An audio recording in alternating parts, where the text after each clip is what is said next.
नमस्कार, मैं हूं अंकुर और आप देख रहे हैं सत्य हिंदी का न्यूज बुलेटिन। एक नजर अब तक की सुर्खियों पर। टीडीपी और जेडीयू एनडीए सरकार में मुख्य सहयोगी दल हैं, जिसके कारण मोदी प्रधानमंत्री बने हैं। चर्चा ये भी चल रही है कि अगर इन दलों के मनमाफिक काम नहीं किया गया तो मोदी की सरकार गिर सकती है। हालांकि एक नया समीकरण है जो टीडीपी और जेडीयू को डरा सकता है। वो ये है कि बीजेपी के साथ जिसने भी दिया वो पार्टी खोखली हो गई। पहले बीजेपी से बड़ी पार्टी थी, फिर बीजेपी के नीचे आई और कई तो टूट गई। इन नामों में श्रोमणी अकाली दल शिवसेना का नाम आता है, जो बीजेपी के साथ थे। 1996 में जब अटल बिहारी वाजपेयी के नेतृत्व में सरकार बनाने का दावा पेश किया गया तो 15 लोकसभा सीटों वाली सेना और 8 सीटों वाली अकाली दल ही भाजपा का समर्थन करने वाले एकमात्र सहयोगी थे। इसके बाद समय बीता और फिर शिवसेना को तोड़ दिया गया और अकाली दल भी पंजाब में 2024 में केवल एक सीट ला पाई है। ऐसा ही हाल असम गण परिषद यानी एजीपी का रहा। वो बीजेपी के साथ 2001 से थी। फिर एजीपी को अपने महत्वपूर्ण नेताओं में से एक सर्बानंद सोनोवाल को भाजपा में शामिल होने और मुख्यमंत्री के रूप में नियुक्त होते देखने के लिए मजबूर होना पड़ा। गठबंधन की स्थापना के समय एजीपी प्रमुख खिलाड़ी थी, लेकिन 2 दशकों के भीतर भाजपा प्रमुख खिलाड़ी बन गई। हाल ही में संपन्न हुए लोकसभा चुनाव में असम की 14 सीटों में से भाजपा ने 9 सीटें जीती हैं, जबकि एजीपी ने सिर्फ 1 सीट जीती है। इसके बाद 4 अन्य क्षेत्रीय दलों की बात करते हैं, जैसे बीजी जनता दल यानी बीजेडी, वाईएसआरसीपी, भारत राष्ट्र समिति यानी बीआरएस और एआईएडीएमके ने बीजेपी सरकार के द्वारा लाए गए बिलों का समर्थन किया और राज्यसभा में इनके भरोसे ही बिल पास हुए। अब बीजेडी की बात करते हैं, उनके हालात देखते हैं। ओडिशा में 21 सीटों में से बीजेपी ने इस चुनाव में 20 सीटें जीती हैं, जबकि बीजेडी का कोई प्रतिनिधित्व नहीं है। तेलंगाना की 17 सीटों में से बीजेपी के पास 8 सीटें हैं और बीआरएस के पास 0 सीटें हैं। आंध्र प्रदेश में 25 सीटों में से भाजपा के नेतृत्व वाली एनडीए ने 21 सीटें जीती हैं, जबकि वाईएसआरसीपी 4 सीटों पर सिमट गई है। वहीं तमिलनाडु में एआईएडीएमके 3 गुटों में बंट गई है। कुल मिलाकर बीजेडी, बीआरएस, वाईएसआरसीपी और एआईएडीएमके ने सौदेबाजी में अपने अपने राज्य खो दिए हैं और जम्मू कश्मीर पीपुल्स डेमोक्रेटिक पार्टी यानी पीडीपी का भाग्य एक मार्मिक कहानी है। अनुच्छेद 370 को नाटकीय ढंग से हटाए जाने से कुछ महीने पहले इसने भाजपा के साथ सत्ता साझा की थी। अब ये संसद में प्रतिनिधित्व के बिना है। ये स्पष्ट है कि भाजपा जिन पार्टियों के साथ गठबंधन करती है उनकी ताकतों को अपने कब्जे में ले लेती है और अपनी कमजोरी उन पर डाल देती है। मतलब बीजेपी को गले लगाना अक्सर घातक साबित हुआ है। इसके बाद सिर्फ एक ही प्रश्न रह जाता है कि क्या जेडीयू और टीडीपी को ये नहीं पता है, और पता है तो कब तक ये घातक गले लगाने वाले सीन में रहेंगे। कुल मिलाकर उनका डरना जरूरी हो गया है। नीट पेपर लीक मामले में बिहार के पूर्व डिप्टी सीएम तेजस्वी यादव ने बड़ा बयान दिया है और कहा है कि अगर उनके पीए या पीएस की गलती है तो सरकार उसे गिरफ्तार कर ले, मुझे कोई दिक्कत नहीं है। तेजस्वी यादव ने नीट परीक्षा पेपर लीक मामले में अपने पीएस की भूमिका पर कहा कि पीए पीएस सबको सीएम बुलाएं और पूछताछ कर लें। ईओयू ने कुछ नहीं कहा है हमारे पीए पर, ये तो सिर्फ विजय सिन्हा बोल रहे हैं, लेकिन सीएम को मैं कहता हूं कि मेरे पीओ को बुलाकर पूछताछ कर लें। तेजस्वी यादव ने कहा कि किंगपिन को बचाना चाहते हैं, इसलिए मामले को डाइवर्ट कर रहे हैं। तस्वीर सामने आई है सम्राट चौधरी के साथ आरोपी की, उस पर क्या बोलेंगे? तेजस्वी ने कहा कि पेपर लीक का मास्टरमाइंड अमित आनंद है, उस पर कार्रवाई करनी चाहिए। नीट यूजी में कथित धांधली को लेकर कांग्रेस ने शुक्रवार को देश भर में प्रदर्शन किया। पार्टी ने कहा है कि नीट पेपर लीक से देश के युवाओं का भविष्य खराब कर दिया गया है। दिल्ली से लेकर यूपी, छत्तीसगढ़, बिहार, असम, अरुणाचल प्रदेश तक राज्यों में कांग्रेस पदाधिकारियों और कार्यकर्ताओं ने मोदी सरकार के खिलाफ प्रदर्शन किया। केंद्रीय शिक्षा मंत्री धर्मेंद्र प्रधान शुक्रवार को दिल्ली विश्वविद्यालय के योग दिवस कार्यक्रम में शामिल नहीं हो पाए, क्योंकि छात्रों ने नीट यूजी और यूजीसी नेट परीक्षाओं में कथित अनियमितताओं के खिलाफ विरोध प्रदर्शन किया। दिल्ली विश्वविद्यालय के छात्र संगठन आयसा ने विरोध जताते हुए कहा कि शिक्षा मंत्री ने और उनकी एनटीए संस्था ने छात्रों के भविष्य को खतरे में डाल दिया है। प्रदर्शन में शामिल आयसा कार्यकर्ताओं ने काले झंडे लहराए। प्रदर्शन में शामिल छात्रों ने मांग उठाई कि शिक्षा मंत्री को अपनी जिम्मेदारी स्वीकार करनी चाहिए और इस्तीफा दे देना चाहिए। वहीं दिल्ली विश्वविद्यालय के अधिकारियों ने कहा कि प्रधान, जो अंतर्राष्ट्रीय योग दिवस कार्यक्रम के मुख्य अतिथि थे, वो कुछ जरूरी काम के कारण इसमें शामिल नहीं हो सके। सुप्रीम कोर्ट ने शुक्रवार को नीट यूजी काउंसलिंग पर रोक लगाने से इनकार कर दिया है। अदालत ने मेडिकल एंट्रेंस एग्जाम कराने वाली संस्था एनटीए को नोटिस भी जारी किया है। सुप्रीम कोर्ट ने नीट एग्जाम को रद्द करने और दोबारा परीक्षा की मांग वाली नई याचिकाओं को बाकी की पेंडिंग पड़ी याचिकाओं के साथ जोड़ दिया है। नीट के खिलाफ दायर इन सभी याचिकाओं पर अदालत 8 जुलाई को सुनवाई करने वाली है। दिल्ली शराब नीति से जुड़े मनी लॉन्ड्रिंग मामले में मुख्यमंत्री अरविंद केजरीवाल को झटका लगा है।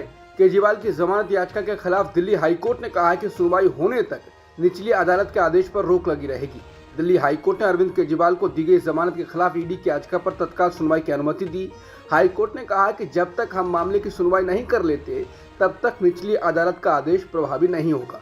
दिल्ली के मुख्यमंत्री अरविंद केजरीवाल की जमानत पर रोक को लेकर अरविंद केजरीवाल की पत्नी सुनीता केजरीवाल की प्रतिक्रिया आई। उन्होंने कहा है कि जैसा कि अरविंद केजरीवाल भारत के मोस्ट वांटेड आतंकवादी हैं, उनके साथ ऐसा व्यवहार किया जा रहा है। तानाशाही ने सारी हदें पार कर दी हैं। आप नेता संजय सिंह ने कहा है कि मोदी सरकार की गुंडागर्दी देखिए, अभी ट्रायल कोर्ट का आदेश ही नहीं आया, आदेश की कॉपी भी नहीं मिली तो मोदी की ईडी हाईकोर्ट में किस आदेश को चुनौती देने पहुंच गई। क्या हो रहा है इस देश में? न्याय व्यवस्था का मजाक क्यों बना रहे हो मोदी जी? पूरा देश आपको देख रहा है।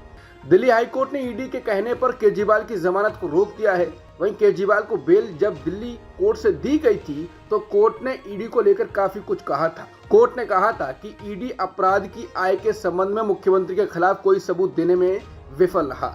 ईडी अरविंद केजरीवाल के खिलाफ पूर्वाग्रह से काम कर रही है। हालांकि इसके बाद ईडी हाईकोर्ट पहुंची और हाईकोर्ट ने तो अलग ही रुख अपना लिया। हरियाणा में एक बार फिर सियासी उलटफेर की सुगबुगाहट शुरू हो गई है। कांग्रेस ने दावा किया है कि प्रदेश की बीजेपी सरकार के पास बहुमत नहीं है। इसके अलावा कांग्रेस ने राज्यपाल से राष्ट्रपति शासन लागू करने की मांग की है। कांग्रेस प्रतिनिधि मंडल ने राज्यपाल से मुलाकात कर विधानसभा भंग करने की मांग की।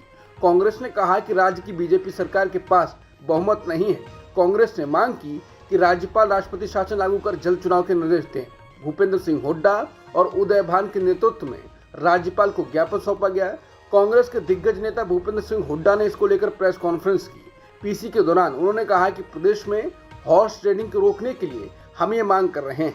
उन्होंने कहा कि बीजेपी सरकार अल्पमत में है क्योंकि सरकार के पास 43 विधायकों का समर्थन है, जबकि बहुमत के लिए 44 विधायक चाहिए। महाराष्ट्र विधानसभा चुनाव को लेकर एनडीए के नेतृत्व वाले महायुति महागठबंधन में कुछ भी ठीक नजर नहीं आ रहा है। इस बीच शिवसेना के 58वें स्थापना दिवस समारोह में रामदास कदम ने लोकसभा चुनाव में सीट बंटवारे में देरी के लिए बीजेपी और अजित पवार पर निशाना साध दिया। बीजेपी और अजित पवार पर हमला बोलते उन्होंने कहा कि अगर बीजेपी की तरह शिवसेना शिंदे गुट के लोकसभा उम्मीदवारों की घोषणा 2 महीने पहले हो जाती तो हम भी 15 सीट जीत सकते थे।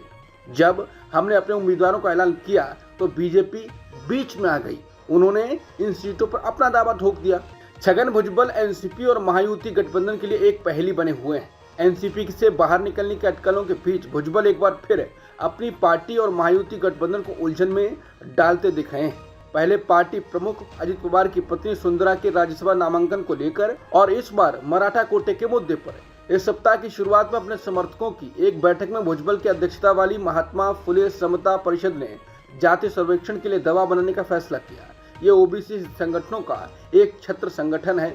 ये एक ऐसा कदम है जिससे महायुति भागीदारों के बीच दरार और बढ़ने की संभावना है। इसके अलावा भुजबल का रुख कई मुद्दों पर भाजपा के नेतृत्व वाले एनडीए के रुख से अलग रहा है। उन्होंने सार्वजनिक रूप से कहा था कि लोकसभा चुनावों से पहले एनडीए के 400 पार के नारे ने इसकी संभावनाओं को नुकसान पहुंचाया है। अखिलेश यादव ने कहा है कि भाजपाइयों की है यही पहचान, झूठों को काम झूठों को सलाम। उन्होंने कहा यह आरोप बेहद गंभीर है कि पुलिस भर्ती परीक्षा का पेपर आयोजित करवाने वाली गुजरात की कंपनी का ही पेपर लीक करवाने में हाथ है और उसका मालिक जब सफलतापूर्वक विदेश भाग गया उसके बाद ही उत्तर प्रदेश सरकार ने उसके बारे में जनता को बताया और जनता के गुस्से से बचने के लिए दिखाने भर के लिए उस कंपनी को ब्लैकलिस्ट कर दिया। उत्तर प्रदेश सरकार उस कंपनी और उसके मालिक के खिलाफ एफआईआर की कॉपी सार्वजनिक करे, गुजरात भेजकर उसकी संपत्ति से खामियाजा वसूलने की हिम्मत दिखाए। ऐसे आपराधिक लोग उत्तर प्रदेश के 60 लाख युवाओं के भविष्य को बर्बाद करने के दोषी हैं। उत्तर प्रदेश की भाजपा सरकार साबित करे कि वो इन अपराधियों के साथ है या प्रदेश की जनता के साथ है। कनाडा के वैंकूवर में खालिस्तान समर्थकों ने कथित जनता दरबार लगाया, जिसके खिलाफ भारत ने विरोध दर्ज कराया है। अधिकारियों ने बताया कि 20 जून को वैंकूवर में खालिस्तान समर्थकों के जनता दरबार लगाने और प्रधानमंत्री मोदी का पुतला जलाने को लेकर भारत ने कड़ा विरोध जताया है। भारत ने कनाडाई उच्चायोग को एक पत्र जारी कर गंभीर आपत्ति जताई है। भारत ने पत्र में जस्टिन ट्रूडो सरकार द्वारा खालिस्तान की मांग करने वाले लोगों को कनाडा में जगह दिए जाने का भी विरोध किया है। 21 जून यानी शुक्रवार को अंतर्राष्ट्रीय योग दिवस मनाया गया। इस मौके पर प्रधानमंत्री मोदी ने कश्मीर के डल झील के किनारे स्थित शेर कश्मीर इंटरनेशनल कॉन्फ्रेंस सेंटर में योग किया। इस दौरान उन्होंने दुनिया के अलग अलग हिस्से में योग कर रहे लोगों को कश्मीर से योग दिवस की बधाई दी। उन्होंने कहा कि पूरी दुनिया में योग करने वालों की संख्या लगातार बढ़ रही है। दुनिया के बड़े नेता जब भी मुझसे मिलते हैं योग की चर्चा जरूर करते हैं। योग अब सीमित दायरे से बाहर निकल रहा है। दुनिया योग को नई इकोनॉमी के तौर पर देख रही है। भारत में योग टूरिज्म का एक नया ट्रेंड देखने को मिल रहा है। आर्मीनिया ने औपचारिक रूप से फलस्तीन को एक राष्ट्र के रूप में मान्यता दे दी है। एक बयान में आर्मीनिया के विदेश मंत्रालय ने इजरायल फलस्तीनी संघर्ष के 2 राष्ट्र समाधान के लिए प्रतिबद्धता जाहिर की है। आर्मीनिया ने कहा है 2 राष्ट्रों का निर्माण ही इजरायल और फलस्तीनियों के बीच स्थायी और समावेशी शांति स्थापित करने का एकमात्र रास्ता है। बता दें अब दुनिया के 140 से अधिक देश फलस्तीन को राष्ट्र मानते हैं। राष्ट्रपति व्लादिमीर पुतिन ने रूस के खिलाफ जंग में यूक्रेन को हथियार देने को लेकर दक्षिण कोरिया को आगाह किया है। पुतिन ने कहा कि रूस के खिलाफ जंग में यूक्रेन को हथियार देकर दक्षिण कोरिया बड़ी गलती करेगा। अब तक की सुर्खियों में इतना ही। बाकी खबरों के लिए बने रहिए सत्यहिंदी.com के साथ।